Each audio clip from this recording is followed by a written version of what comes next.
बच्चों, हमारे YouTube channel study with शरण में आपका स्वागत है।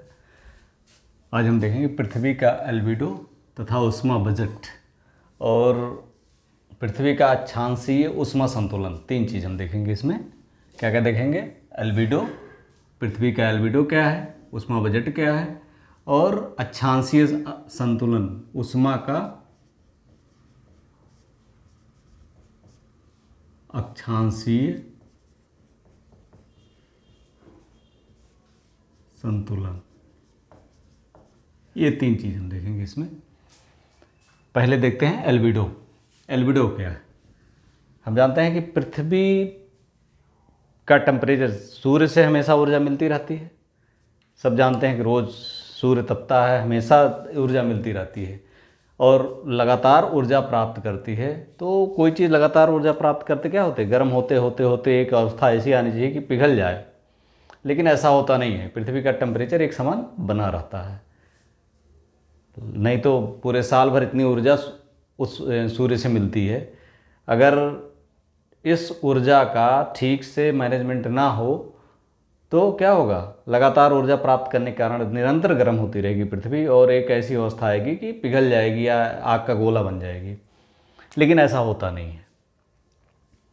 अगर सूर्य से प्राप्त होने वाली ऊष्मा को, ऊर्जा को, एनर्जी को 100 मान लिया जाए, अगर 100 मान लिया जाए, अगर ऊर्जा जो प्राप्त हो रही है, तो जो 100 ऊर्जा आती है सूर्य से, उसमें 35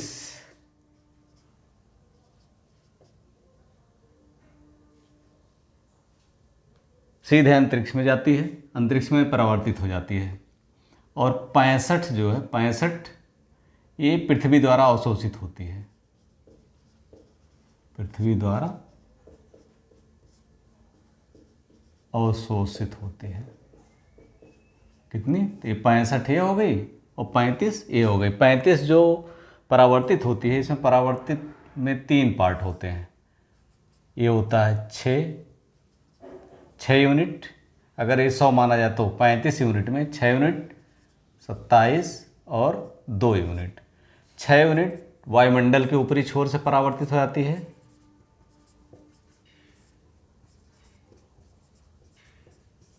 ऊपरी छोर से, ठीक। 27 यूनिट बादलों के ऊपरी छोर से,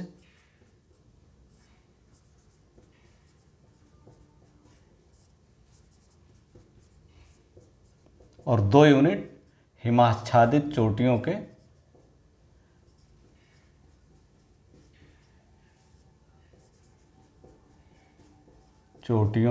ऊपरी छोर से।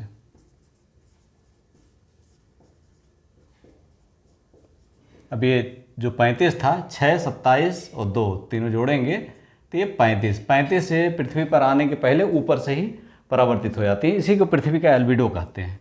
पृथ्वी का एल्बिडो यानी परावर्तन, पृथ्वी के परावर्तित करने की क्षमता। तो ये पृथ्वी का एल्बिडो कहलाता।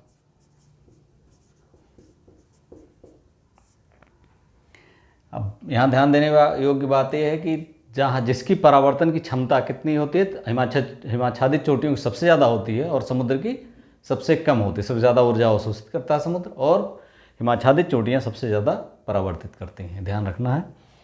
अब ये 65 पृथ्वी द्वारा अवशोषित होती है, तो ये 65 ही लगातार अवशोषित होने लगे तो क़यामत आ जाएगी। लेकिन ऐसा होता नहीं है। 65 जो पृथ्वी द्वारा अवशोषित होती है, उसमें 14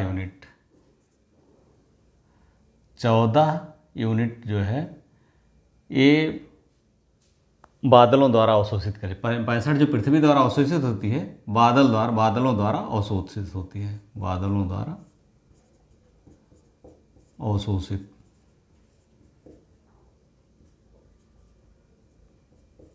ठीक, ये 14 यूनिट बादल द्वारा और 51 यूनिट पृथ्वी द्वारा अवशोषित होती हैं।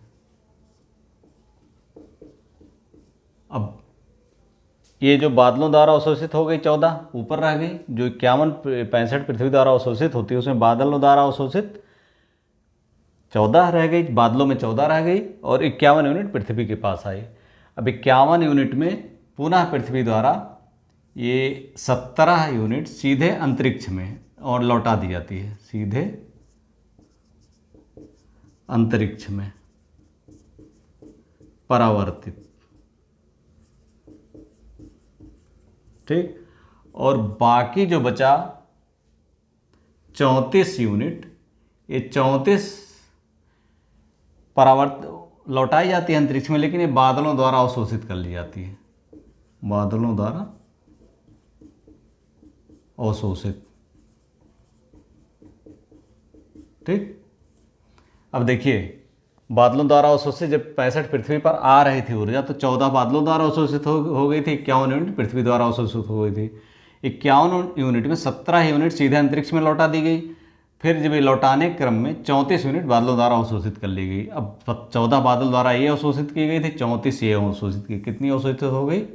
कुल 48 यूनिट बादलों द्वारा। फिर ये बादलों द्वारा 48 यूनिट सीधे अंतरिक्ष को भेज दी जाती, को वापस लौटा दी जाती, यानी 100 यूनिट आई और 100 यूनिट अंतरिक्ष में चली गई। ऊर्जा, पृथ्वी की ऊर्जा ज्यों की त्यों बरकरार है, इसीलिए पृथ्वी लगातार ऊर्जा प्राप्त, सूर्य से ऊर्जा प्राप्त करने के बाद भी गर्म नहीं होती है।